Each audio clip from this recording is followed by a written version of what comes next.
So today we're going to be talking about the quantum mechanical model of the atom. And some key points to think about when discussing this topic is one of the leading figures for this topic is Louis de Broglie. I'm not sure if I'm pronouncing that correct, but he proposed that all particles could be treated as matter waves with a wavelength and given with the following equation. And that equation is right down here, and that's what we can use to calculate wavelength. And another really important figure in this field is Erwin Schrödinger, and he proposed that the quantum mechanical model of the atom treats as matter waves. And Schrödinger's equation was a little bit different than the one we got from Broglie up here, and you could see that equation right down here. And it can be solved to yield a series of wave functions, each of which is associated with an electron binding energy, which is E. And another important thing to think about is that the square of the wave function represents the probability of finding an electron in a given region within the atom. And an atomic orbital is defined as the region within an atom that encloses where the electron is likely to be 90% of the time. Another main figure in this field is Heisenberg, and his uncertainty principle states that we can't know both the energy and position of an electron simultaneously. Therefore, as we learn more about the electron's positions, we know less about the energy, and that's vice versa. So the more we know about the energy, the less we know about the electron's position. And just these final two things we want to close off on is just electrons have have a property called spin, and an electron can have one or two possible spin values: spin up or spin down.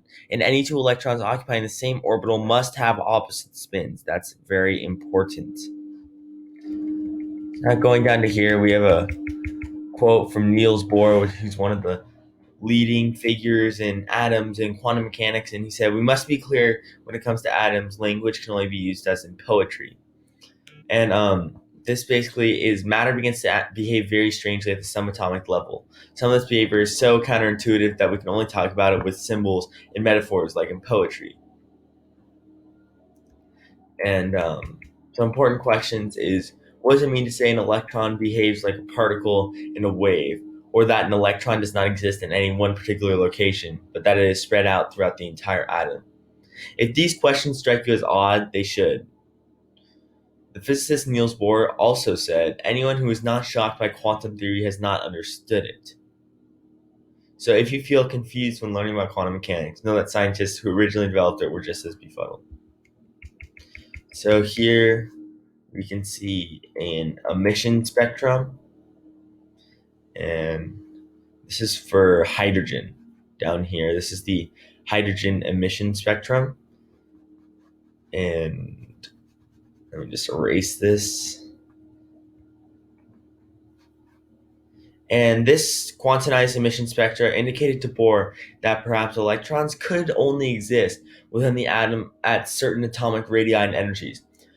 Recall that quantized refers to the fact that energy can only be absorbed and emitted in a range of allowable values rather than any possible value. The following diagram of the Bohr model shows the electron existing in a finite number of allowed in orbits or shells around the nucleus. And this is Bohr's model of the atom.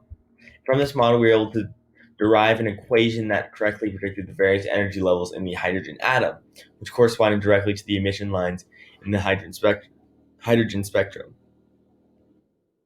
This model was also successful at predicting the energy levels in other one-electron systems, such as helium. However, it also failed to explain the electronic structure in atoms that contain more than one electron. And that's the video. Thank you.